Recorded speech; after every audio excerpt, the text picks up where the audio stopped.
여러분 안녕하십니까, 김만음입니다. 사법농단, 이전에 들어보지 못한 말입니다만 최순실 국정농단에 준하는 혹은 다른 차원에서 그보다 더 심각한 사태라고 할 수도 있습니다. 정의 마지막 보루인 대법원이 재판거래 법관 사찰 의혹에 휩싸이면서 사법부 신뢰는 끝없이 추락하고 또 사상 초유의 검찰 수사로까지 이어진 상황인데요. 오늘 전문가들을 모시고 이 문제 심도 있게 짚어보겠습니다. 양승태 대법원장 시절 사법행정권 남용 의혹에 대해 검찰이 사상 처음으로 대법원 수사에 나섰습니다. 법원행정처가 상고법원 도입을 위해 청와대와 재판 거래를 시도했다는 의혹과 판사들을 뒷조사했다는 논란이 일파만파 커지면서 법원 내부는 수사 촉구와 수사 반대로 팽팽히 의견이 갈렸고 고심 끝에 김명수 대법원장은 검찰 고발은 하지 않고 수사엔 적극 협조하겠다는 입장을 밝혔습니다. 의혹의 당사자인 대법관들은 사실무근이라며 반발하는 한편 정치권은 사법농단 사태에 대한 철저한 수사를 촉구했습니다. 국민은 지난 정권의 사법농단 사태에 대해 이게 법원이냐면서 이번 기회를 통해 사법부의 전면적 개혁을 원하고 있습니다. 재판의 독립, 법관의 독립이라는 사법부의 근본 가치를 훼손한 이번 사태를 결코 묵과해선 안 될 것입니다.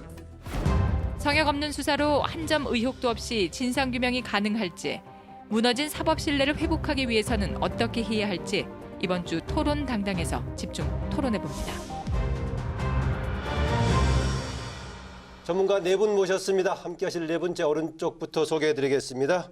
서강대 법학전문대학원 이호중 교수입니다. 네, 안녕하세요.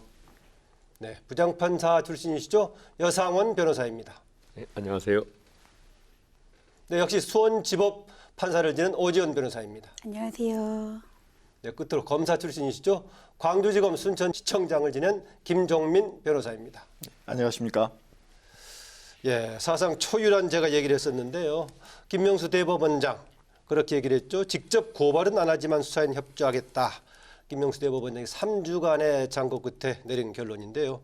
우선 이거 전반적으로 이런 해법, 대법원장이 이런 방향으로 잡은 게 적절했다고 보시는지 네 분 기본 입장부터 듣고자 합니다.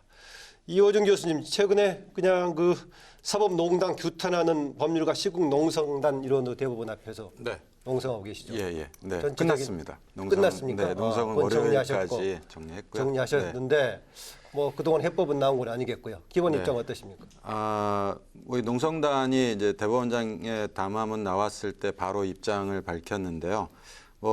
미흡하다라고 평가를 할 수밖에 없죠. 좀 더 적극적으로 고발이나 수사 의뢰의 조치를 취했어야 마땅하지 않는가라고 생각합니다. 예. 더군다나 형사소송법에는 공무원이 직무상 범죄를 알게 되었을 땐 고발해야 된다는 의무도 좀 있거든요. 예. 네, 그런 점에서는 좀 아쉬움이 많이 남는 대목이죠.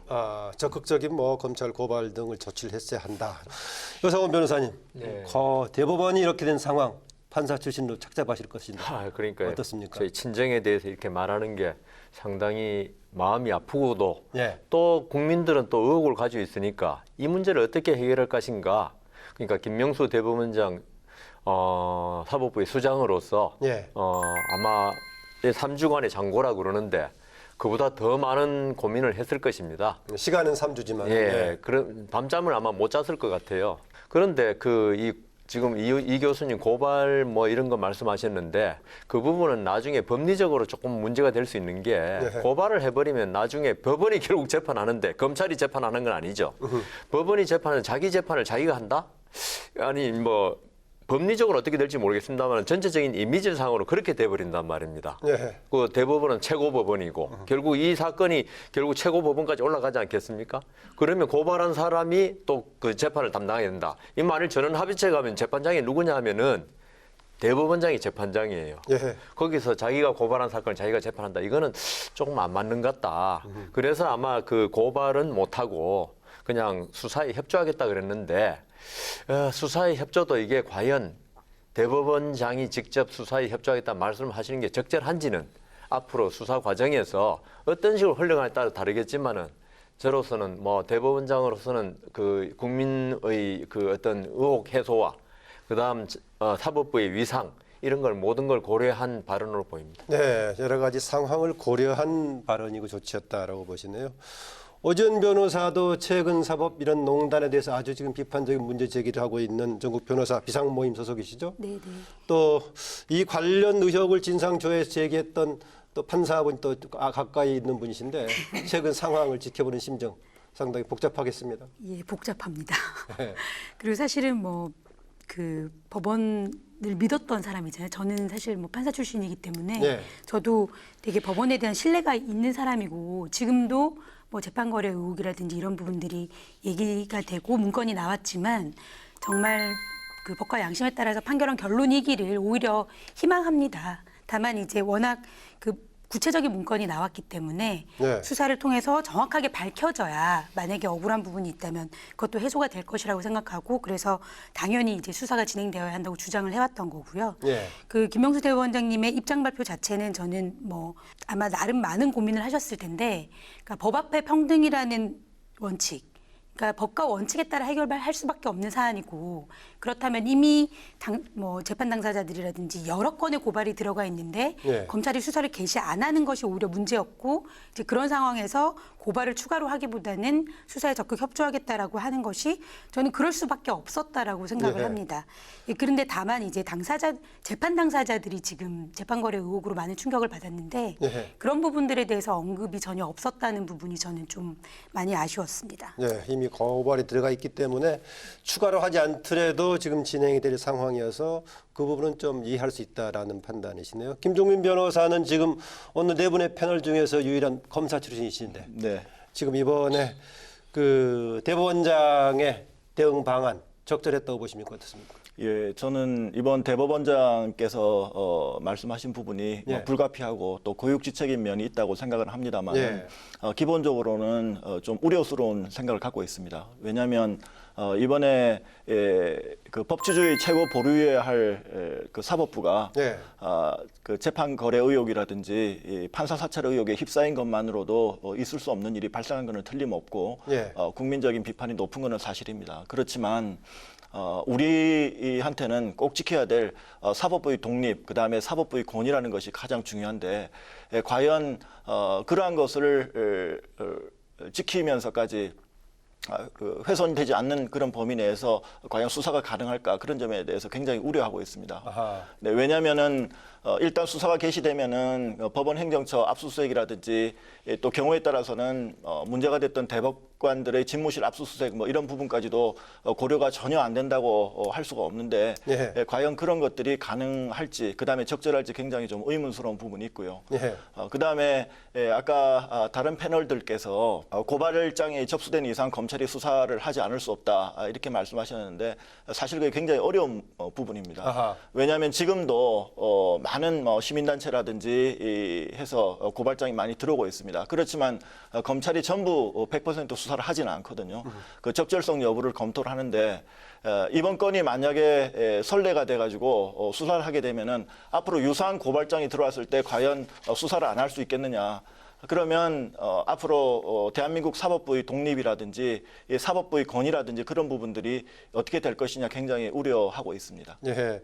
그러니까 지금 사안의 위법성의 가능성 기준으로 봤을 때 자연스럽게 고발이 수사로 가는 건 아니다. 그런 관점에서 말씀하신 건가요? 네, 그런 부분도 있습니다. 그런데 아까 오지원 변호사는 뭐 당연히 진행될 수밖에 없는 사안이다라고 보셨죠? 네. 어떻습니까? 그러니까 사실 이제 고발 말씀하신 것처럼 예. 검찰에서 모든 고발 사건에 대해서 다 수사를 진행하는 건 아닙니다. 다만 이 사건은 사실은 다른 일반적인 고발 사건보다 훨씬 이미 혐의가 드러난 상황이죠. 예. 왜냐하면 법원의 자체 조사로 뭐 조사 결과 자체가 좀 부실하다고는 하지만 어찌됐건 사법행정권 남용이라고 3차 조사단이 판단한 것만 지금 5개가 넘거든요. 그렇기 때문에 직권남용의 혐의가 충분히 그 드러난 상황이어서 예. 고발이 당연히 개시돼야 될 수 있고 해야 하는 상황이다. 네, 이호정 라고 교수. 생각합니다. 예. 예. 판사 사찰 그리고 재판 거래 이제 두 가지가 사법농단의 이제 그 축이라고 이야기할 수 있는데요. 근데 이 검찰이 뭐 고발 사건에 대해서 수사를 할 거냐 말 거냐에 대해서 어느 정도 재량은 갖고 있습니다만 이 정도의 중대한 사건에 대해서 검찰이 재량으로 수사를 안 할 수 있다 이렇게 이야기할 상황은 전혀 아닌 것 같습니다. 그러니까 당연히 수사를 해야 되는데 그 수사의 주체가 지금 현재의 검찰이 하는 게 맞느냐 아니면 특별검사로 가는 게 맞느냐 하는 거는 우리가 조금 더 사회적 공론이 필요하지 않을까. 저는 수사는 당연히 필요하다. 뭐 성역이 있을 수 없는 거 아니겠습니까? 사법부라고 하더라도 아무리 사법부의 수장이라고 하더라도 범죄를 저질렀으면 거기에 대한 수사를 피할 수는 없는 것이겠고요. 네. 근데 그 수사를 현재 검찰은 법원과 상당히 좀 이게 묘한 관계에 있습니다. 이게 그렇기 때문에 현재 검찰청이 담당하는 게 맞느냐 그 점에 대해서는 저는 좀 특검으로 가는 게 올바르다라는 생각을 가지고 있습니다. 네, 예 변호사. 그 두 분 지금 하신 말씀대로 범죄 혐의가 있으면 수사하는 건 어떻게 보면 당연하고 검찰이 만일 안 한다면 직무유기죠. 그런데 이게 사회에서 모든 그 일이 그러니까 우리가 잘못됐다고 생각한 일이 모든 게 범죄가 되는 것도 아니고 그다음 수사가 되는 것도 아닙니다. 그중에서 범죄 혐의가 있다고 거의 뭐 의심할 정도의 깊은 의심을 할 정도의 사건인 경우에 수사를 하고 고발을 하는 건데요. 지금 이번 사법농단에 있어서 양승태 전 대법원장의 행위, 행정권의 남용 이게 과연 지금 우리가 그게 범죄로 될 만한 위법성이 있다고 할 것이냐. 예. 물론 그것 때문에 이제 고발했고 수사를 하는데요. 그런데 이제 우리가 생각할 거는요. 검찰에서 계셨지만은 이게 어떤 사회적 파장 이런 걸 모든 걸 고려해가지고 수사를 개시하고 안 하는 것도 검찰의 중요한 임무라 생각하거든요. 네. 약간의 혐의만 가지고 수사를 하는 것 수도 있지만 그 수사로 인해서 한 사회의 거대한 축이 무너져 버린다. 네. 그러면 우리가 얻는 것보다 잃는 게 훨씬 많을 수 있거든요. 지금 그렇지 않아도 많은 국민들이 사법부의 판결에 대해서 상당히 불신을 하고 있습니다. 있는데 이번 이 사건이 터짐으로 해가지고 대법원마저 그리고 명예를 가장 중시한다는 대법관마저 이런 그 사법 거래의 중심에 있다. 예. 이러면요. 지금 우리나라 1심, 2심 판결 중에 저도 변호사 하면서 봤지만은 진짜 믿기 어려운 판결이 너무나는 아니고 조금 있어요. 그럴 경우에 아까 말씀하신 대로 고발하고 싶어 할 정도로 만약에 그랬다면은 여 변호사가 판사하실 때 다른 입장이 마찬가지일 있던 겁니다. 사람들도 저도 그래서 마찬가지일지 이번에 변호사 모르겠습니다. 하면서 예. 내가 이렇게 한 게 많은 그 의심을 받았겠구나 한 생각을 합니다. 왜냐하면 의뢰인들은 있죠. 모든 의뢰인이 자기가 옳다고 생각해요. 근데 판결이 밖에 나오면은 항상 저보고 하는 말이 예. 판사가 어떤 거래를 했지 않느냐 이런 의문을 표시한다고요. 그런데 이번 그 사법 파동으로 말미암아 가지고 예. 많은 국민들한테 확신을 심어주게 됐어요. 예. 그래서 나중에 결론이 나와버리면은 어떤 결론이 나오든 간에 이거는 사법부 자체가 지금 존립하기 어려운 결론에 이를 수 있다. 잠깐 의혹 자체에 관한 것은 이제 본격적으로 바로 이어서 가기로 하고요. 김종민 변호사 얘기를 듣고 그 부분 들어가겠습니다. 네, 저도 뭐 사법부라고 해서 법 앞의 평등 앞에 예외가 될 수 없고 또 명백한 범죄 혐의가 있을 때도 수사를 하지 말아야 된다 그런 입장은 전혀 아닙니다. 그렇지만 아까 말씀드렸던 그 사법부의 독립이라든지 사법부의 권위라든지 이런 점들을 생각했을 때 지금 현재 드러난 그런 상황만 가지고 과연 검찰 수사가 들어갈 만큼 충분한 뭐 그런 정도가 됐느냐에 대해서는 조금 의문이 있고요. 예. 그래서 저는 조금 더 신중했으면 좋겠다는 그런 입장입니다. 그러니까 기본적으로 신중했으면 좋겠다는 건데요. 바로 그 부분입니다. 어떤 사람들은 재판 거래라는 용어를 쓰는 것도 부적절하다고 얘기가 되고 있는데요. 재판 거래 또 사찰, 내부 사찰이 있는데 사실은 그 이전에 지금 사찰하고 연관된 블랙리스트 관련 내부 조사에서 나왔던 발표도 조금 왔다 갔다 하고 그랬습니다. 그래서 지금 의혹이 제기돼 가지고 대법원장이 고발 여부까지 나왔고 결국은 협조하겠다는 걸 정리가 돼서 진행이 되고 있는데 이 사안 자체를 관련 우리 전문하신 분들은 또 어떻게 보시는지 먼저 오 변호사님은요. 이제 방금 말씀해 주신 것에 대해서 저도 이제 생각을 덧붙이면은 네. 그러니까 우려하시는 부분은 저는 또 많은 국민들이 그런 우려를 하실 수도 있다고 생각합니다. 신중해야 된다라는 거. 예. 그런 그러니까 뭐 얘기죠? 사법부에 대해서 이렇게까지 수사를 하면 사법 기능이 무너지는 것 아니냐 이런 우려를 하실 수도 있는데 저는 오히려 그렇기 때문에 이걸 반드시 제대로 수사를 해서 예. 진실을 밝혀야 된다고 생각하는 것이요. 그러니까 사실은 이거는 정말 일부 판사들의 그러니까 법원 행정처에 가서 권력화된 일부 판사들의 잘못이거든요. 다수의 선의의 판사들은 오히려 훨씬 열심히 일하고 법과 양심에 따라서 판결을 하고 있습니다.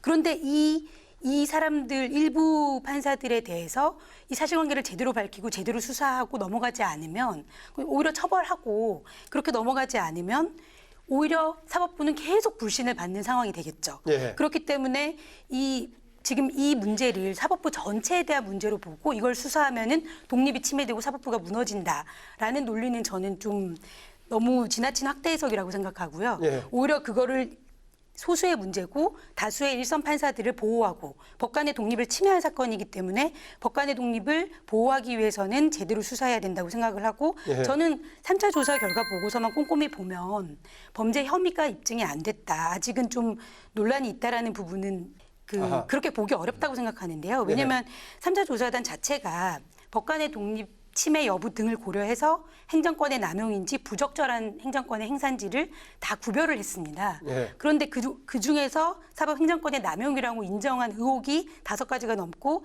심각한 행정권의 남용이라고 본 것이 2가지나 있습니다.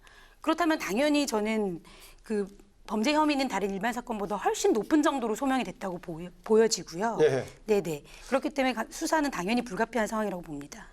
어떻습니까? 지금 나온 걸로 상황으로 봤을 때 수사로 당연히 이어질 중대한 사안이고 그 정도 거의 사실에 가깝게 파악이 됐다라고 보는 견해 같은데. 지금 저게 있죠. 예. 만일 범죄 혐의가 거의 명백하다. 예. 이러면 저도 지금 말씀하신 대로 수사를 해가지고 거기 관여됐던 법관이 뭐 대법원 전직 대법원장에 처벌을 하는 게 맞다. 그런데 이 사안은 저희들이 우리 김종민 검사 출신 변호사님 계시지만 이 사안은 있죠. 당사자가 자백하지 않는 이상 진실을 밝히기가 엄청나게 어려운 사안입니다. 특히 재판 거래는. 그거는 내가 재판한 판사가 내가 누구한테 부탁받고 결론을 이렇게 바꿨다. 이렇게 말할 리가 없는 사건이거든요. 네. 특히 대법관들이 지금 13명 어제도 성명서 발표했지만은 그렇죠. 예. 대법관들이 그래도 우리나라에서는 최고로 자기가 그 명예와 이런 걸 권위를 가졌다는 사람들이 내가 이렇게 결론을 A로 생각했는데 대법원장 이 이야기에서 B로 바꿨다 이렇게 말할 리가 없습니다. 결국은 이 사건은 제가 볼 때는 계속적으로 공방만 이어지다가 어떤 결론이 나오든 간에 누구도 믿지 않는 어느 쪽 그러니까 이걸 사법 거래라고 생각하는 쪽이든 안 한 쪽 안 믿는 결론이 나온단 말입니다.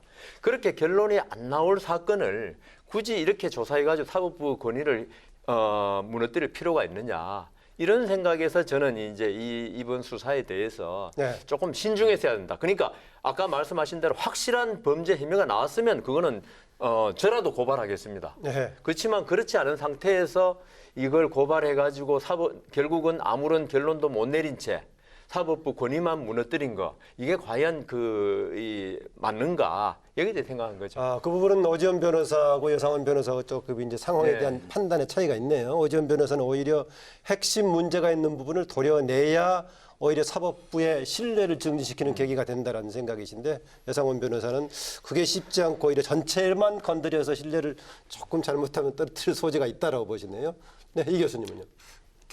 저 여 변호사님 말씀하신 거에 좀 반론을 드리고 싶은데 이게 지금 사법권의 독립을 침해한 게 누굽니까? 지금 양승태 전 대법원장과 그 밑에서 일했던 소위 이제 충복의 역할을 했던 판사들 아니겠습니까? 그분들이 오늘날 이 사법농단이라고 이야기하는 이 사태를 만들어낸 장본인들인데 그 수사를 하는 것이 오히려 사법부의 독립을 침해하는 것이다라고 하는 이야기는 이미 무너진 사법부를 다시 세우기 위해서 오히려 수사가 필요하다라고 보는 게 맞지 않겠나라는 말씀을 좀 꼭 드리고 싶고요. 네. 그리고 또 한 가지만 더 아까 말씀하신 게 자백을 할 리가 없다 관련된 판사들이. 근데 우리 수사라는 게요. 범죄자가 자백을 할 가능성이 별로 없다고 해서 수사 안 합니까? 그건 아니잖아요. 여러 가지 물적 증거들을 다 충분히 확보할 만큼 확보하고 또 여러 가지 이제 피의자 신문도 하고 해서 최대한 밝혀낼 만큼 밝혀내고 증거를 네. 수집해가는 게 수사 아니겠습니까? 미리부터 그런 예단을 그러니까 이것이 수사가 결과를 가져오지도 못할 것이고 지리한 공방만 나올 것이고 오히려 그래서 사법권 독립을 침해할 것이고 판사들은 자백을 안 할 것이고 이런 식의 예단을 갖는 것이 오히려 굉장히 좀 위험한 거 아닌가 말씀을 꼭 드리고 싶어요. 네, 김종민 변호사에게 듣겠습니다. 네, 저는 수사 현실적인 문제를 좀 말씀드리고 싶습니다. 예. 지금 당장 문제가 되고 있는 것이 법원 행정처의 이제 PC 그리고 그 PC에서 삭제된 파일 또 비공개된 파일의 공개 여부입니다. 이 수사 협조를 하겠다는 그 대법원장의 언급이 있은 이후에 예. 지금 수사 팀이 이제 결정이 됐고 또 특수일부에서 그 하드디스크 전체를 통째로 달라고 요청을 했습니다. 그런데 지금 제일 수사에서 이제 핵심되는 부분은 그 디지털 포렌식 수사 방식을 통해서 삭제된 파일을 복원하는 겁니다. 예. 그런데 이제 법원 측에서는 이번 사태와 관련된 파일만 갖고 가지 나머지 특히 이제 법관 인사 파일은 굉장히 민감한 자료고 그 외에 법원 행정처의 기밀에 속하는 사항도 상당히 들어있을 가능성이 많은데 그런 것들이 이 통째로 이제 수사 대상이 될 수밖에 없는 그런 문제가 있습니다. 예. 그다음에 두 번째로는 지금 그 사태에 연루된 대법관들이 피고발인 신분이든 아니면 참고인 신분이든 이제 검찰 조사를 받게 됩니다.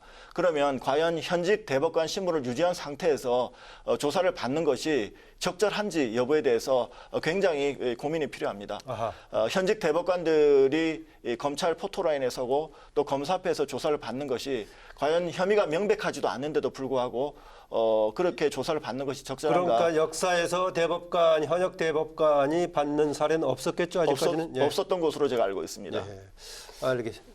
예. 아까 이 교수님 말씀하신 건 뭐 충분히 저 이해하고요. 그런데 지금 제가 말씀드린 거는 이게 범죄 혐의가 명백할 때 그 조사를 받고 이거는 사법권 독립하고 전혀 관계 없습니다. 이건 범죄는 있죠. 사법권이 아니라 대통령도 이번에 우리 지금 박근혜 전 대통령 조사받고 있지만은 성력이 없는 겁니다. 그건 제가 드린 말씀은 여러 가지 사정을 감안할 때 이렇게 지금 우리 이번에 그 사법권 남용이라고 이야기하지만 판사에 대한 직접의 불이익은 없었다고 결론을 내렸습니다. 3차 조사에서도 사법권 남용 혐의는 있지만은 그렇다면 이게 무슨 범죄일까? 그냥 이 사찰했다는 것만으로 무슨 범죄인가? 이렇게 이걸 가지고 시작하면 나중에 결국은 이 사법부 전체로 이게 수사가 진행되고 그다음 뭐 대법관 진행되면은 이게 과연 옳은 것인가? 그 말씀 드린 겁니다. 범죄 혐의가 그러니까 그 혐의가 있으면 아니 근데 네, 혐의라는 게 있으면, 범죄가 아니, 아니고 글쎄요. 근데 네. 그러니까 우리가 범죄가 입증돼야 수사를 시작하는 게 아니잖아요. 혐의만 있으면 시작을 하는 거잖아요. 근데 혐의가 과연 수사를 개시할 정도의 혐의가 있냐 없냐 검찰에서 판단하시면 돼요. 고발은 이제 그런 혐의가 있다라고 이야기한 거고 또 대법원장은 수사가 개시되면 협조하겠다라고 이야기한 거 아닙니까? 그러면 검찰에서 고발장 내용을 보고 이게 혐의가 이거 뭐 도저히 범죄를 수사를 시작할 정도의 혐의조차도 인정이 안 된다 그러면 그렇게 하세요. 검찰이 그렇게 하면 되고 만약에 혐의가 있다라고 인정하면 수사 시작하면 돼요. 그거를 여기서 지금 여 변호사님과 제가 뭐 혐의가 있냐 없냐를 다툴 문제는 아닌 것 같습니다. 뭐 전체적인 사안을 가지고 서로 이제 인식의 차이가 있는 것 같은데 개별 사안을 좀 짚어보긴 하는데요. 크게 봤을 때는 재판 거래 의혹하고 또 법관 사찰 의혹인데요. 그 전에 지금 그동안에 재판을 받았던 몇 개 사안들에 대해서 당사자들이 문제를 계속 제기하고 있습니다. 집회도 밖에서 하고 있는 단체도 있고 하는데 대법원의 문제성이 반영된 재판 사안이었다라고 보는 것들이 있습니까? 어떻습니까? 일단 기본적으로 지금 4건, 그러니까 그 통합진보당 의원 사건이나 정교조 사건, 예. 그다음에 원세훈 판결, 그다음 그 정도 사건에서는 지금 판결 선고 전에 예. 기조실에서 보고서를 작성을 했어요. 그 사안하고 관련된 직접적인 내용이 있었군요. 네. 그러니까 저희 지금 이제 계속 범죄 혐의가 부족하지 않느냐 그런 이제 의견들이 있으신데 저는 기본적으로 저희가 직권남용이라는 게 결국은 직권 권한을 남용해서 예. 부당한 지시를 하거나 위법한 지시를 한 사안들에서는 직권남용에 대해서 유죄 판결이 다 선고가 되고 있고요. 예. 특히 뭐 기존의 김기춘, 뭐 조윤선, 우병우 사건들에서 이 유사하게 그 불법적인 어떤 보고서를 작성하게 하는 것만으로도 예. 지금 그 직권남용 유죄가 선고가 됐었습니다. 예. 그래서 국정농단 처리가 되면서 예, 그런 사건들에서요. 근데 지금 이 사건들은 재판 결론에 직접적으로 영향을 미쳤냐 이 부분은 사실 입증이 쉽지는 않겠죠. 예. 그런데 이 재판 김명수 대법원장 담화문에서도 적절하게 지적을 해주셨듯이 재판은 직접 결론을 미쳤냐가 핵심이 아니고요. 재판의 외관의 공정성을 해치기만 했어도 그렇게 볼만한 지시만 했어도 저는 직권남용이 충분히 성립할 수 있다고 생각을 하고요. 금방 말씀드린 것처럼 지금 드러난 것만 판결 선고 전의 보고서. 4가지 사안이 걸렸다라고 네. 얘기하시는 건가요? 예, 그 4가지 사건에서는 어떤 결론으로 가는 것이 대법원한테 유리하다라는 내용의 기재가 있거든요. 근데 기록을 보지도 않은 판사들이, 기조실 판사들은 기록을 보지 않았겠죠. 저희가 재판에 신뢰를 부여하는 거는 기록을 본 당의 판사들이 세심하게 법리에 따라 판결을 한다는 이유 때문인데, 기록을 보지도 않은 기조실 판사들이 이 보고서를 작성하고, 이 보고서는 법원 행정처의 조직 구조상 당연히 차장님, 처장님, 대법원장님에게 보고가 됐을 겁니다. 네. 안 될 수가 없어요. 그런데 전원합의체 판결 같은 경우는 대법원장님이 재판장입니다. 그럼 저는 그것이 보고가 된 그 사실 자체만으로도 재판의 결론에 직접적인 영향을 미쳤냐 안 미쳤냐가 중요한 게 아니고요. 네. 보고가 됐다는 그 사실 자체만으로도 이미 헌법 위반이고, 그다음에 법률 직권남용이 될 만한 충분한 사실관계가 드러난 것이죠. 네. 뭐 이해관계 당사자들의 문제 제기하고 상관없이 이미 조사 문건에서 그런 게 상당히 있었다라고 지금 오전 변호사는 얘기하고 있습니다. 김종민 변호사. 예, 제 생각은 좀 다른데요. 예. 지금 뭐 그런 문건이 있었던 것은 뭐 사실이겠지만, 문제는 그 대법관 전원 명의로 예. 얼마 전에 성명을 발표하셨습니다. 그랬죠. 예. 지금 현재 논란이 되고 있는 그 대법원 판결 과정에서 전혀 문제가 없었다. 법과 양심에 따라서 한 점 부끄러움 없이 이 판결을 했다는 그런 입장을 밝히셨습니다. 예. 그런 상황에서 그런 문건 자체만 가지고 어떤 그 결론을 미리 예단하는 것은 너무 좀 성급하지 않는가, 그런 걱정이 좀 됩니다. 네. 지금 오 변호사님께서 뭐 지시를 말씀하셨어요. 그런데 그 지시가 있었는지 거기에 대해서는 지금 아직 아무런 그게 안 나왔죠. 지금 오 변호사님 입장에서 그렇게 이제 생각하시는 건데, 근데 그걸 보고서에는 아니 그러니까 그 예. 행정처가 보고서에 어떤 지시라는 용어가 들어가 예, 있습니까? 임종원 전 차장님이 주로 지시를 했고요. 근데 물론 그 윗선에 대해서는 조사가 이루어지진 않았습니다. 임종원 차장이 예, 그러면 예. 그 법원 행정처 아마 차장인데요. 네. 그 고등부장급인데 예. 대법관이 하는 재판에 대해서 뭐 임종원 차장이 뭐 지시를 한다거나 이거는 도대체 있을 수가 없는 일인데, 예, 예. 듣고 그래서 있습니다. 제 생각에는 지금 그 지시라고 하는 게 오 변호사님 입장에서는 충분히 그렇게 뭐 이거 세 차원에서 볼 수 있겠네. 문건에 있는 지시, 또 지시가 이행이 됐느냐, 또 그게 재판에 영향을 미쳤느냐, 근데 세 차원을 다 볼 수가 있겠군요. 저희들도 재판 저도 뭐 20년 이상 했습니다만은 네. 법원장도 이 재판에 관해서 지시를 한 적을 한 번도 본 적은 없습니다. 그리고 우리 그 장기 미제 사건이라든가 좀 중요 사건에 관해서 이제 공보 판사들이 좀 해당 재판장한테 물어가지고 그걸 보고하는 거는 봤어요. 봤는데 그렇다고 해서 저기 그 법원장이나 네. 누가 이 결론을 어떻게 하라, 이거는 전혀 있을 수도 없는 일이고 한 번도 그런 일은 없었을 걸 아시죠? 예, 아니 그렇기 때문에 그런데 저는 그래서- 이 사건에 충격을 받았고 밝혀져야 된다고 생각하는데요.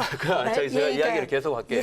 그래서 지금 뭐 그 이 사법 거래 의혹을 제기하는 쪽에서는 그렇게 말씀하실 수 있는데, 어떤 같은 사안이라도 보는 시각에 따라서 이걸 뭐 지시로 보는, 근데 행정처에서 아마 그 대법원장 관심 사항이 있을 거예요. 아마 이 사건이 그거는 분명해요. 그러니까 아마 그 당의 재판부의 재판연구관한테 물었을 겁니다. 이거 보고 다 됐냐? 대법관한테 사건 보고서를 우리가 올리거든요. 보고 다 됐냐? 이런 거는 물을 수 있지만, 그리고 언제쯤 합의가 들어가고 대법관끼리 합의를 합니다. 합의를 하고 언제쯤 선고 예정인가, 이에 대해서 이제 관심을 가지고 그거는 있을 수 있지만은 판결의 내용에 대해서 이래라 저래라 여 이런 지시를 변호사가 대법에 연구관 하셨던 연구관 거예요? 했죠. 예. 제가 그 연구관을 했기 때문에 이 대법원의 재판 메커니즘은 좀 잘 알고 있습니다. 네. 제가 좀 말씀드릴게요. 예, 그 원세훈 사건 같은 경우에는요, 2015년 2월 9일 날 항소심 판결 선고가 있었어요. 근데 당일 날 그 행정처 심의관이 이제 문건을 작성해서 기조실장, 임종원 기조실장한테 보고를 하죠. 네. 그리고 그 문건의 내용에는 뭐 여러 가지 이제 법리적인 이야기도 있지만 이 사건의 판결이 상당히 사회적인 폭발력이 있을 수 있다. 박근혜 정권의 이게 대선의 정당성에까지도 연결이 된다라고 하는 우려를 표명하는 문건을 만들어서 보고를 했고, 이런 문건이 그 원세훈 사건의 그 담당 그 재판 연구관한테도 전달이 되었다는 거 아닙니까? 그리고 2월 10일자로 작성된 그 문건을 보면은요, 우병우 민정수석이 항소심 판결에 대해서 큰 불만을 표시하고 있다. 그래서 조속히 진행하고 전원합의체 판결로 회부해 줄 것을 우병우 수석이 희망하고 있다. 이런 말들이 명백하게 적혀 있어요. 네. 그리고 실제 또 전원합의체 회부가 됐고요.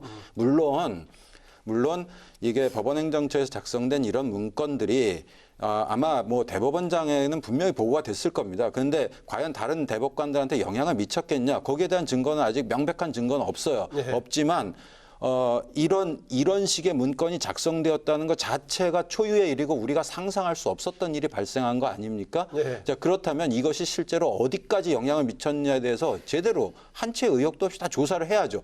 이게 어떻게 이제 대법원장한테는 보고는 됐지만 대법관들한테 영향을 안 미쳤을 것이다. 어떻게 그렇게 단정을 합니까? 그러니까 그렇게 단정하시는 것 자체가 저는 좀 의문이고요. 또 대법관들 입장 표명이 나왔잖아요. 재판 거래의 의혹은 근거가 없다라고 대법원장 담화문이 나온 직후에 입장이 나왔어요. 저는 이거 대단히 심각한 문제라고 봅니다. 예. 이게 잠깐만 제가 조금만 더 말씀드리면 그 재판 거래에 대해서 대법관들이 스스로의 혐의를 지금 대놓고 부인한 거잖아요. 그리고 이것이 마치 수사의 가이드라인을 그러니까 우리 대법관들한테 영향을 안 미쳤다. 대법원장한테만 보고된 것이다.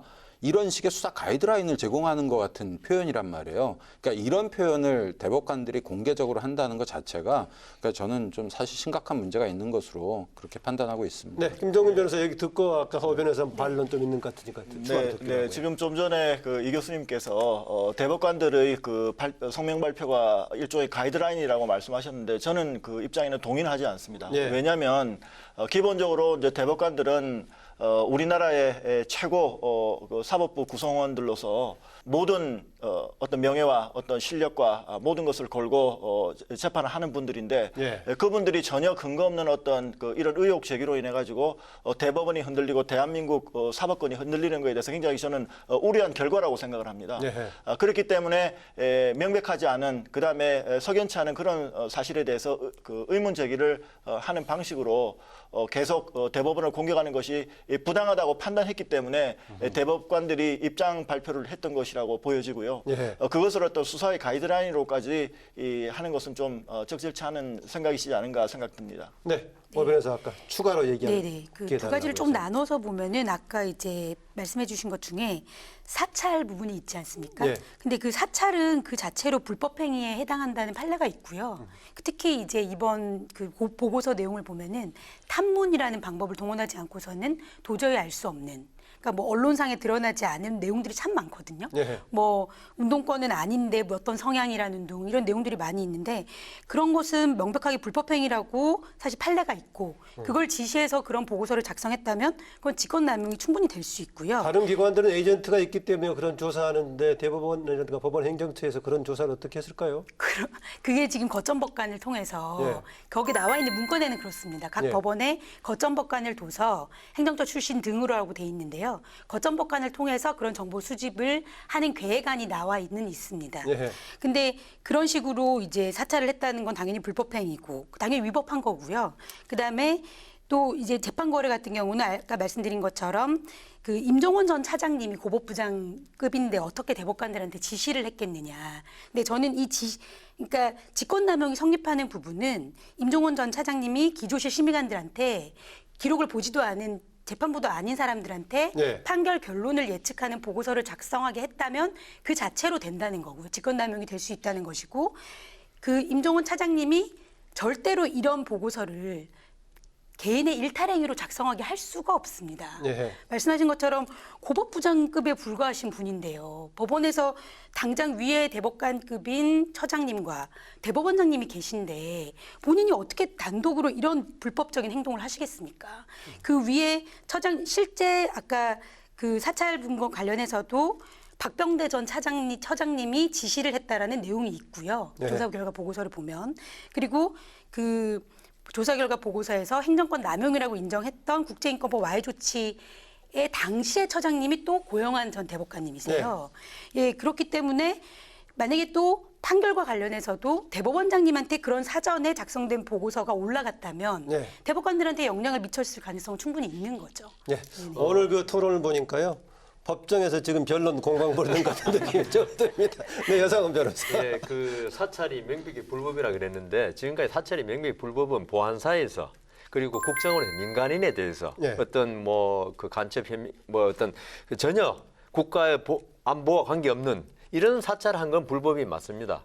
그런데 행정처에서 이번에 그 법관들에 대해서 뭐 뒷조사라 그럽시다. 예. 뒷조사를 한 게 과연 사찰이냐 이건 보기 나름이에요. 왜냐하면 행정처도 이 법관의 인사를 하기 위해서 이 법관이 어떤 그 사적으로 문제가 요새 뭐 인천지법의 김모 부장이라든가 정문호 씨한테 돈 받아가지고 문제된 예. 이런 걸 법원의 행정처에서는 그 인사 때 참고하기 위해서 이걸 갖다가 알아놓을 필요가 있는 부분이 있습니다.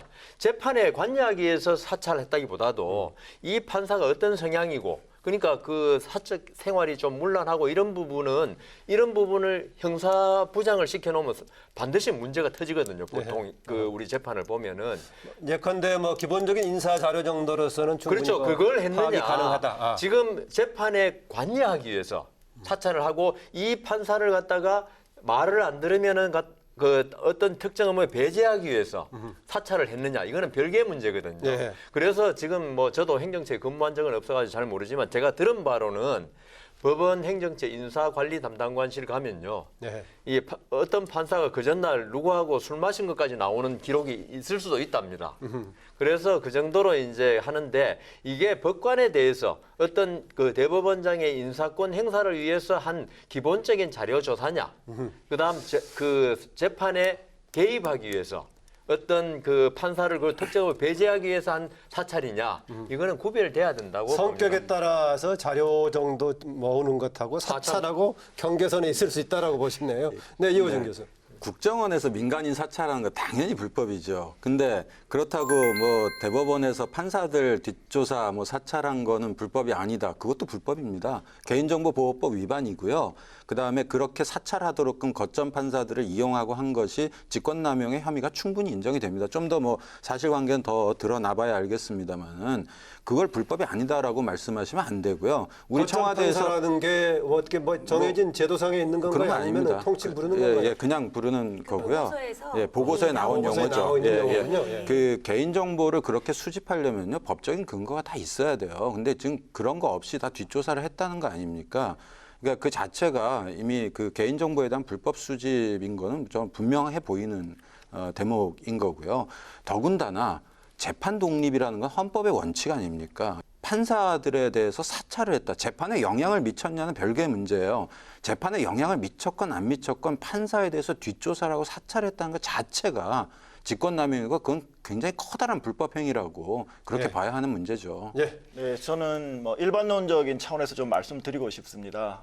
좀 전에 이 교수님 말씀대로 본 지금 현재 문제된 사안이 뒷조사고 사찰이다라고 이제 말씀을 하시는데 실제로 법원 행정처가 판사 인사권을 갖고 있는 한에서는 인사 관리 차원에서 진행돼야 될 부분이 분명히 있습니다. 이제 검찰의 예를 들면 검찰의 경우에도 이제 풍문 조사라든지 그 검사가 어떠냐, 평소 사생활이 어떠냐, 예. 직무상 태도는 어떠냐 하는 것들을 광범위하게 평소에 늘 모니터링을 하고 있습니다. 그런데 그렇지만 그것을 검찰에서는 뭐 사찰이다, 뒷조사다 얘기를 안 하고 하거든요. 그렇기 때문에 저는 사실관계를 정확하게 모른다는 전제하에서 좀 말씀을 드린다면은 과연 사찰일지 아니면은 적절한 범위 내에서의 어떤 인사관리 차원에서 한 행위일지는 그거는 좀 더 따져봐야 된다고 생각을 합니다. 네, 지금 인사관리하고 사찰하고 경계선에서 짧게 한 네 분 얘기 좀 듣고 제가 지나가겠습니다. 하나만 예, 그러세요. 말씀드리면은요. 지금 말 나오는 게 거점 판사, 사찰, 뒷조사 이러는데요. 예. 이거는 오히려 저는 이번에 김명수 대법원장이 지금 그 어떤 사법 개혁의 임무를 띠고 지금 그 새로 대법원장이 됐고, 예. 그다음 그 김명수 대법원장이 행정처장으로 본래 그 행정처장이 2년 임기가 원칙인데. 안철상 지금 행정처장을 그 임명하기 위해서 1년 만에 그만두게 했습니다. 그 전 행정처장을. 네. 그래서 3번에 걸쳐서 지금 조사를 해가지고 나온 그 결과인데요. 거기에서 사찰이니 뒷거래니 그다음 그 거점 판단. 거점이라는 건 우리가 볼 때는 조직폭력배라든가 간첩들이 쓰는 용어거든요. 네. 거점 뭐 이런 식으로. 그런 용어를 갖다가 쓴 자체가 이거는 조금 이 그 조사 문건 자체의 중립성을 저는 거점 조금 판사라는 용어는 내부 자료에 있었던 게 아니고 정리하는 보고 과정에서 그러니까요. 나온 그런 용어인가요? 보고서에 아닙니다. 전혀 아니죠. 그건 팩트가 아닙니다. 어허. 보고서에 심의관, 그러니까 내 말은 기조실 심의관이 작성한 보고서에 거기에서 거점 판사라는 단어. 거점 법관을 그러니까 그 이용한 조사 보고서에 그런 정보를 말씀 파악한다는 자체가 식으로 돼 있거든요. 자체가 예. 이 그 보고서의 중립성에 의문을 가질 수 있다는 거죠. 여기에서 그냥 그 저 중간에 그 어떤 판사를 통해서 A 판사의 어떤 동향을 알아봤다 이러면 되는데 거점 판사라는 용어를 왜 쓰냐 이거죠. 그러니까 거점 판사라는 용어를 쓴 게요. 김명수 대법원장 그 조사단에 쓴 게 아니고 양승태 시절에 법원행정처에서 판사들 뒷조사하면서 거점 판사라는 말들을 그들이 썼어요. 대응 방안을 마련하면서 그러니까 기본적으로 네. 지금 팩트가 정확해야 되는데요. 조사 결과 보고서에 나온 거는 기본적으로 금방 말씀하신 것처럼 인사상의 필요로 그러면 당연히 적법한 기관과 적법한 절차에서 했으면 사찰이 아니잖아요. 그런데 지금 이번 조사 결과 보고서에서는 그런 건 하나도 문제를 삼지를 않았고요. 예. 그 조사 결과 자체가 기본적으로 국제인권법 연구회라든지 아니면 인사모라는 그 소모임에서 대법원 정책에 반대하는 판사들을 뒷조사하는 문건들이 문제가 된 것이고 예. 그 문건들과 관련해서 특히 차성환 판사 같은 경우 재산관계를 파악하는 이분들은 뭐 비리 사실이나 이런 게 전혀 없는 상황이었는데 재산관계 동향을 파악하는 그래프까지 만들었어요. 6년치 재산 등록 자료를 다 종합해서. 그리고 국제인권법 연구회는 직접적으로 와해 조치까지 들어갔던 거고 이런 것들은 조사 결과 보고서에서 사법행정권의 남용이다 심각하다 이렇게까지 지금 판단이 예. 된 거기 때문에 방금 말씀하신 그런 인사상의 문제와 그러면 인사심의관실에서 했어야죠. 예. 전혀 다른 기조실에서 했는데요. 예. 이 사안도 좀 짚어보겠습니다. 이른바 재판 거래라고 했던 것이 청와대에서 상고법원 설치 관련해가지고 했는데 그거에 대해서 반론을 제기하는 사람들은 뭔가 상고법원을 설치하고자 하는 게 있으면은 국회 쪽이든 행정부 쪽이든 협조를 좀 구할 필요는 있는 거 아니냐 그렇게 얘기하는 쪽이 있는가 하면은 이거를 재판의 판결 내용까지 동원해서 했던 것은 거래가 아니라는 건데 팩트 자체는 어떻습니까, 김종민 변호사? 글쎄요, 저는 그 부분에 대해서 정확한 팩트에 대해서는 예. 제가 좀 정확하게 아직 파악하지 못하는 부분은 있는데요. 예. 저는 좀 다른 얘기를 좀 해보고 싶습니다. 왜 그러면 그 법원 행정처가 특히 대법원이 상고법원을 추진하는데 이렇게 무리수를 뒀는가? 네. 저는 그 문제를 좀 제기를 하고 싶습니다. 문제의 근원은 지금 이번 사태의 제일 큰 원인은 대법원장에게 집중된 그 판사 인사권 그리고 이제 사법 행정권으로 되어 있는 그런 부분들이 너무 과도하게 법원 행정처가 권력기관화 됐다. 그 부분을 저는 좀 문제의식을 갖고 있습니다. 법원 행정처에서 재판을 하고 그다음에 법관 인사와 관련된 그런 부분들만 했다 그러면은 이런 사태는 생기지 않았을 겁니다. 예. 그런데 대법원의 입장에서 상고법원이라는 뭐 국민들 이해관계에도 관련이 있겠습니다만은 오히려 이제 법원의 이익 내지는 법원의 이해관계와 훨씬 더 가까운 그 어떤 정책을 관철시키기 위해서 무리수를 뒀고 그 과정에서 드러난 게 이번 법원 행정처 사태라고 봅니다. 예. 따라서 저는 상고법원 추진이 적절했느냐 적절하지 않았느냐 그걸 떠나가지고 과연 지금 현재처럼 추진 과정은 무리한 것은 분명히 있었다라고 보시군요. 물론입니다. 예. 네.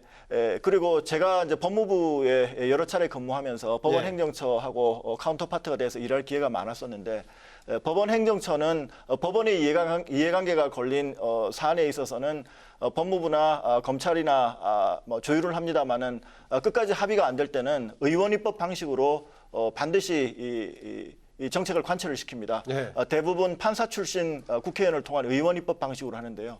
그런 것들이 지금까지 이제 수십 년 동안 이어져 왔고 이번에 이제 상고법원도 마찬가지로 법원 출신 국회의원을 통한 의원 입법 방식으로 추진된 것으로 알고 있습니다. 네. 그래서 저는 오히려 문제의 근본 원인은 그쪽에 있지 않는가 생각을 하고 있습니다. 예. 이번 사안 자체를 심각한 재판에 영향을 미쳤던 재판 거래로 봐야 되는 이유. 네. 오 변호사는요. 기본적으로 저는 조사 결과 보고서에 담긴 예. 여러 보고서들에서 이미 나타나고 있다. 그렇기 때문에 심각하다라고 생각을 하거든요. 그러니까 상고법원 설치를 위한 여러 가지 그냥 노력을 벗어난 네. 재판에 영향을 미쳤던 그렇죠. 걸로 보고 있군요. 왜냐하면 2015년 11월에 그 작성된 보고서에는 돌출 판결이 선고되지 않도록 물밑에서 지속적으로 노력을 해왔다라는 취지의 기재가 있습니다. 그 얘기는 이것을 그러니까 상고법원 추진을 위해서 결국은 BH의 협조가 필수적인데 그래서 BH 마음에 안 드는 어떤 돌출 판결이 선고되지 않도록 협조를 해왔다는 취지의 기재거든요. 그 돌출은 청와대 의도에 반하는 돌출을 얘기하는 거군요. 네, 그 문맥상 명백하고요. 그렇다면은 과연 이 얘기를 과연 거짓말로 썼겠느냐는 거예요. 이게 지금 이 문건 자체를 지금 제가 정확하게 기억이 안 나는 건 심의관이 작성하고 임종원 전 차장님이 수정을 했거나 임종원 전 차장님이 직접 작성했다는 그 문건인데요. 예. 어떤 식으로든 뭐 소장용으로 보고서를 작성하는 건 아니니까 당연히 처장님과 대법원장님에게 갔을 거고요. 보고가 됐을 거고, 그리고 실제 이 비슷한 취지의 현안 말씀 자료, 예. 2015년 8월 그러니까 그 독대하기 대법원장과 BH의 독대 직전에 작성된 문건이 또 하나 있습니다. 예. 그 문건에도 현안 말씀 자료라는 문건에도 결국은 대법원장님께서 BH를 만났을 때 이런 판결들이 이 BH에 협조하는 내용이다. 이런 내용이거든요. 예. 그러면 이 쭉 연관관계로 봤을 때 과연 그러니까 대법원장님이 거짓말을 하진 않으셨을 거 아닙니까? 또는 밑에 사람이 대법원장님한테 거짓말하라고 BH를 만났는데 이것들이 실제 그런 일은 없었지만 협조 판결이라고 대충 하죠 뭐. 예. 그런 식으로 장난스럽게 보고할 수가 없는 내용이거든요. 예. 예. 뭘 뭐 사안이 여러 가지를 다루려고 오 했었는데 변호사님한테 제가 판사를 지내셨으니까 예. 같은 판사를 이런 오 변호사님 한 판결에 대해서 누구 지시를 받아본 적이 있습니까? 그래서 제가 화가 나는 아니, 거예요. 그 있습니까, 없습니까? 없어요. 정말로. 없죠. 저도 한 네. 번도 없습니다. 그러니까요. 근데 좀 전에 말씀하신 대로 돌출 판결이 안 생기도록 하라고 지금 돼 있다는데 네. 그게 협조를 과연 해왔다라는 취지요. 아니 협조를 했던 건 뭐 네. 그거는 좋은데 뭐 어떤 문건이 어떻게 제가 생각에 어떤 행정처에서 어떤 판결에 대해서 돌출 안 되도록 재판장한테 전화해 가지고 이렇게 해라 저렇게 해라 지시할 수 있겠습니까? 그거는 저는 아예 이거는 불가능한 일이고요. 판사들이 자존심이 그래도 대단히 센 집단인데 예. 행정처에서 이 판결은 대법원장이 관심 사항이니까 결론이 A 쪽으로 났으면 좋겠다 오른쪽으로 그런다고 전달해주고 이런 거는 진짜 그게 있으면 저도 당연히 이번에 수사받고 해야 한다고 봅니다. 네. 그냥 그 내용을 이번에 정확히 알고 해야 한다 이런 생각이 듭니다. 지금 잠깐 우리가 지금 짧게 하십시오 그럼. 네. 이런 문건을 작성했다는 것 자체가 초유의 일이죠. 그러면 그 연장선에서 당연히 돌출 판결 관리하기 위해서 뭔가의 지시나 협조 요구가 있지 않았을까라는 의혹을 가지는 건 당연하다고 생각을 하고요. 제가 정교조 사건 잠깐만 좀 말씀을 드릴게요. 그러니까 2014년 한 9월경부터 대법원에서 이제 상고법원 설치에 대해서 굉장히 이제 많은 노력을 하기 시작을 해요. 근데 그러면서 동시에 이제 2014년 9월에 그 정교조 사건 항소심 결정이 나오죠. 근데 2015년 6월에 대법원에서 파기환송을 합니다. 한 10개월 정도가 걸렸는데 그 사이에 문건이 여러 차례가 작성이 돼요. 지금 나와 있는 문건들을 보면 거기 보면 이런 이야기들이 있어요. 항소심에서 집행정지 인용을 하고 나니까 BH에서 크게 불만을 표시했다고 한다. 예. 뭐 이런 이야기들도 나오고요. 사법부가 적정한 스탠스를 정권과의 관계에서 유지를 할 필요가 있고 오해를 사는 필요가 없고 적극적으로 회피를 해야 된다. 정교조 사건 판결은 사법부가 이니셔티브를 쥐고 있는 사안이니까 이거를 뭐 잘 활용하면은 그 청와대와 우호적인 관계로 이제 상고법원 관찰하는데 도움이 된다. 이런 식의 말들이 나온단 말이에요. 예. 오늘 뭐 다룰 사안이 1, 2, 3, 4였다면은 뭐 시간은 지금 후반 마무리 분위기로 가는 시간인데 1, 2를 가지고 계속 지금 논박을 벌였습니다. 몇 개를 좀 정리해서 어떤 시간 안에 조금 논의를 더 해보기로 하겠습니다. 일단 아까 김종민 변호사가 여러 가지 지금 하드디스크 관련 문제라든가 그동안의 파일 중에서 공개된 것, 비공개된 것 상당히 복잡한 과정이 있을 것이라는 것인데 이후에 지금 진행되는 과정 속에서 지난 화요일에 지금 하드디스크 요청까지 했던 상황인데요. 수사의 진행의 향배에 대해서 짧게 좀 짚어보고 좀 넘어가겠습니다. 검사 출신인 먼저 김종민 변호사. 네, 일단 이제 공은 넘어갔고요. 그 다음에 실제로 수사가 시작되면은 거의 이제 눈덩이가 굴러가듯이 이제 수사가 될 수밖에 없습니다. 될 수밖에 없다. 네, 거기에 어떤 이제 법원 쪽은 대법원 쪽은 응할 수밖에 없고요. 네, 그렇습니다. 거기에 어떤 성역도 있을 수 없고 일단 김명수 대법원장이 이 검찰 수사 요청을 할 것이냐 말 것이냐 그것이 분기점이었고 일단 적극적으로 수사 협조를 하겠다라고 입장을 밝힌 이상 앞으로 일반 수사와 마찬가지로 일체의 성역 없이 수사가 진행될 수밖에 없고 또 그렇게 진행되어야 된다고 생각합니다. 예, 여 변호사께는 다른 질문을 좀 드릴게요. 아까 이호중 교수가 애초에 특검으로 가는 게 적절했다라고 얘기하는데 이후에 진행되는 과정 속에서 특검의 선택 여지도 있다고 보십니까? 아니면 필요하다고 보십니까? 어떻습니까? 저는 특검이나 어떤 강제 수사권을 가진 데서 예. 법원의 어떤 이번에 이런 그 법원 재판에 관련된 문제를 수사하는 자체가 저는 부적절하다고 봅니다. 예. 그래서 저는 그 이 사건이 터졌을 처음부터 드린 말씀이 어떤 진상조사위원회, 그러니까 전직 뭐 대법관 출신이나 어떤 중립적인 분이 위원장이 되고, 예. 그다음 그 제야 너무 또 판사 출신이어서 법원 쪽을 너무 좀 고결하게 보시는 거 아닌가요? 그래서 사법의 대상보다 아니 이게 아까도 말씀드렸다시피 이 사건이 명쾌하게 결론이 날 사건이면 수사를 하는 게 맞다고 예, 봅니다. 예. 근데 이게 나중에 두고 보십시오. 제가 단언컨대 이 결론이 제대로 안 날 겁니다. 이런 상태에서 사법부에 만신창이로 만들면서 결론도 안 날 사건을 수사기관에 하는 게 맞느냐. 예. 그 앞서서 이 사건을 실무적으로 담당했던 법원 행정처 차장 임종원 전 차장이라든가 예. 그 기획 보고서를 만든 행정처의 기획 조정실의 판사들 예. 우선 철저한 수사를 거기는 수사를 해야 한다고 봅니다. 예. 해가지고 사안을 갖다 파악한 다음에 이게 대법원장 또는 그 전직 대법원까지 중간 수사를 상위 책임자들 예, 해야 된다는 필요성이 생기면 그때 하라 이거죠. 그냥 무조건 이게 뭐 그 전직 대법원장도 우리는 부른다. 이런 식의 수사가 되면 안 된다는 거죠. 예. 이호진 교수님, 지금 그동안에 지금 논란이 됐던 더구나 보고서에 나왔던 사건하고 관련된 당사자들이 뭐 재심 거론도 되고 있는데 이게 최종적으로 이 문제에 대한 판결까지 받은 이후에 가능할까요? 아니면은 지금에서도 문제를 제기할 수 있을까요? 어떨까요? 이참 뭐 재심 예컨대 문제, KTX 승무원 사건이라든가. 굉장히 어려운 문제인데요. 형사소송법 그리고 민사소송법에 이제 재심 사유에 관한 규정이 있습니다. 근데 네. 이게 규정이 굉장히 엄격하고요. 또 그 판사가 이제 직무상의 범죄로 유죄 판결을 받은 경우엔 재심을 할 수 있지만 뭐 그렇다고 해서 우리 그 뭐 양승태 전 대법원장이나 이제 이런 분들에 대한 수사가 진행되고 또 1심, 2심 또 3심까지 해서 유죄가 확정되려면 시간이 상당히 많이 걸릴 수밖에 없습니다. 네. 또 유죄가 또 뭐 이 유죄 판결이 확정된다는 것도 뭐 확실하게 보장된 것도 아니고요. 근데 그렇지만 저는 이런 재판 거래의 이 상황에서 드러난 그 거래의 대상이 되었던 판결들 이미 저는 이건 뭐 국민적인 정당성이 상실되었다라고 볼 수밖에 없고요. 그렇다면 구제책으로는 절차가 구제책은- 재심밖에 없나요? 어떤가요? 그래서 특별 재심 같은 형태의 뭔가 특별법을 통해서 좀 구제책을 마련하는 것이 바람직한 방향이 아닌가라고 생각을 합니다. 그 독일 같은 경우에 예전에 나치 시절 또 동독 시절에 이 반인권적인 법과 그거에 기초해서 예. 내려졌던 판결들 입법으로 무효로 선언한 그런 전례들이 있습니다. 예. 그런 것처럼 특별법을 통해서 좀 더 과감한 구제책으로 나가는 게 맞다라고 생각을 합니다. 네, 이번 보고서에서 드러난 관련된 사건은 현 단계에서 특별법을 마련해서 구제책을 만들 필요가 있다는 의견이시네요. 뭐 다른 의견 있으면 한두 분 듣고요. 근데 특별법 참 좋으신 말씀인데 예. 이런 식으로 하면 사법부 판결이 1년에 수십만 건이 하는데 예. 문제가 있을 때마다 특별법을 계속 만들어야 됩니다. 그래서 이제 재심이란 제도를 둔 거죠. 재심에서 이번 사건에 만일 관련된다면 관여 법관이 직무에 관한 범죄를 저질렀을 때는 이게 재심 사유가 되는 조항이 있거든요. 네. 그래서 결국은 지금 이번 수사에서 양승태 대법원장이 그 재판에 관여했지 않습니까? 전원 합의체 할 때. 네. 그 직무에 관해서 그게 관여해가지고 뭐 강요죄라든가 어떤 그 판결을 받아야겠죠.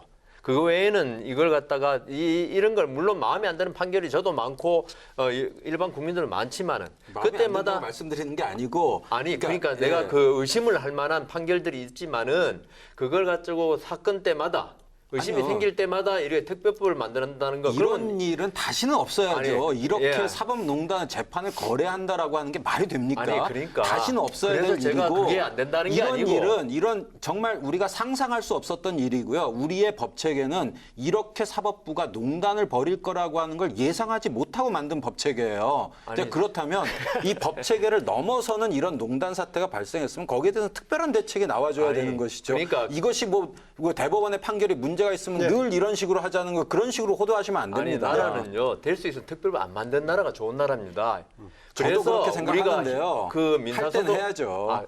민사소송법이 있고 그 재심이라는 제도가 있는 게 바로 이런 상태를 갖다가 전제한 거거든요. 이걸로 충분히 해결할 수 있는데 또 하나 판결마다 특별법 만들어서 한다는 거 예. 그거는 법의 보편 타당성의 원칙에 반하는 겁니다. 네, 뭐 사건 진행되는 과정을 보면서 추가 토론을 또 몇 번 더 해야 될 정도 사안 같은데요. 마무리를 좀 해야 될 분위기 같습니다. 시간상으로도 그렇고요. 그래서 결국은 이번 사안을 어떤 방식으로 처리 또 진행시키는 게 바람직한가, 더불어서 정말 자칫하면은 항상 그동안 여러 국가기구 중에서 마지막에 신뢰의 보루가 사법부에 있었는데 지금 사법부 불신 이 문제 어떻게 지금 회복시킬 것인가 방향에 대해서 그 포함해서 강조하고 싶은 말까지 포함해서 마무리 좀 얘기를 듣고자 합니다. 먼저 김종민 변호사 먼저 하실래요? 네. 이제 검찰 수사가 불가피하게 됐습니다. 네. 그래서 검찰 수사 과정이 명명백백하고 국민적 의혹이 없도록 충실히 잘 진행됐으면 좋겠다는 당부를 먼저 좀 드리고요. 네. 그다음에 저는 이번 사태의 이제 근본적인 해결을 위해서는 아까 이 교수님 특별법 말씀하셨지만은 그거보다 더 중요한 것이 대법원장에게 집중된 인사권 그리고 이제 사법 행정권이라는 이름으로 현재 법원 행정처가 권력화된 거 이 부분에 대해서 근본적인 재검토가 필요하다 그런 말씀 드리고 싶습니다. 네, 이호준 교수님. 네. 수사 당연히 뭐 철저하게 해서 한치의 의혹도 없이 이제 그 필요한 진상규명 다 해야 될 것이고요. 만에 하나 검찰이 법원과의 향후에 좀 우호적인 관계 때문에 그런 걸 생각해서 뭔가의 수위를 조절하려고 한다면 엄청난 국민적 저항에 직면할 수밖에 없다라는 말씀 꼭 드리고 싶고 네. 또 한 가지는 피해자 구제 문제 굉장히 중요합니다. 앞에서 말씀드린 것처럼 특별법을 통한 대책 만들어야 할 것이고요. 더 나아가서 이런 일이 정말 없어야 되지 않겠습니까? 네. 김종민 변호사님 말씀하신 것처럼 저는 뭐 법관 승진제도 폐지 또 대법관의 대폭적인 증원 뭐 이런 것들을 좀 근본적인 사법개혁에 대해서도 우리 사회가 지금 뭐 이 순간부터라도 공론화를 통해서 해결책을 모색해야 한다라고 생각합니다. 네, 오지원 변호사. 네. 가장 중요한 첫걸음은 저는 사실관계를 제대로 드러내는 일이라고 생각을 합니다. 네. 그러니까 이 사실관계에 대해서 제대로 드러내지 않으면서 그러니까 정책적인 어떤 다른 방안을 강구한다고 해서 지금 불신이 회복될 수가 없거든요. 아까 말씀드렸다시피 이거는 일부 잘못된 판사들의 잘못된 행동이고 그렇다면은 오히려 다수 판사들이 법관 독립을 보장하기 위해서라도 또 사법부를 지키기 위해서라도 이번 건은 정말 제대로 선을 긋고 제대로 수사하고 넘어가야 되고 그렇기 때문에 저는 만약에 검찰 수사가 미진하게 진행이 되거나 문제가 있다면 저는 특검으로 가고 법원의 재판도 사실은 저는 국민참여재판으로 가야 된다고 생각을 하는데요. 네. 예, 그리고 당사자들에게 재심 청구권을 부여하는 어떤 이 풀세트의 특별법이 반드시 필요하지 않나 그렇게 생각을 합니다. 네, 여상훈 변호사. 뭐 우리 이 교수님 딴 거는 그 서로 의견이 많은데 이 법관 승진 그리고 전보 이게 우선 없어져야 됩니다. 그리고 대법원장의 그 권한을 갖다가 빼서 대법원장이 그 대법원에 올라온 사건 재판 잘하는 대법원장인데 우리는 대법원장이 인사를 하는 바람에 오늘날의 사태가 초래된 거거든요. 그래서 우리도 미국은 전보라는 게 없습니다. 한 법원에 딱 임명되면 종신으로 연방 법관 같은 게 종신으로 있는데 승진도 없고요. 그러니까 법관들이 독립이 자동적으로 보장되는 겁니다. 그 이번 기회에 법관 인사제도 근본적인 혁신이 필요하다. 그다음 두 번째 국민들이 있죠. 사법부에 대한 불신이 물론 이 사건으로도 생길 수 있지만 제가 많은 의뢰인들 대하고 사법부의 불신이 1, 2심 판사에 대한 불신이 제일 큽니다. 국민들은. 그래서 1, 2심 법관에 지금 사법부에서 경력 법관 채용 이런 거 이야기 많이 하지만 우선 법관들의 역량 그리고 경력을 강화해 가지고 국민들이 그 재판결을 받았을 때 내가 졌지만 납득할 수 있다. 이런 판결을 하는 법원이 되면요. 이런 것도 상당히 해소될 수 있다. 이번에 물론 불행한 사태지만 이걸 계기로 사법부 전체가 환골탈태하는 모습을 보이는 것도 불행했지만 나중에 행운으로 바꿀 수 있는 좋은 게 아닌가 그렇게 생각합니다. 네, 토론 도중에 중간에서는 보니까 법정에서의 상호 공방 변론처럼 보였었는데 마무리할 때는 방송 TV 토론으로 마무리 잘 된 것 같습니다. 네 분 수고하셨습니다. 네, 고맙습니다. 네, 조금 전에 패널도 얘기했지만 일단 공은 검찰로 넘어갔습니다. 일체의 정치적 고려를 배제한 성역 없는 검찰 수사, 또 이어지는 법원의 공정한 재판만이 무너진 사법부 신뢰를 회복할 수 있을 겁니다. 아울러서 여러분이 지적하셨지만은 지금 인사 문제를 포함한 법원 행정권 남용을 막는 근본적인 제도 개선도 반드시 뒤따라야 합니다. 여기에 국회 역할도 같이 기대하면서 토론당당 여기서 마무리하겠습니다. 안녕히 계십시오.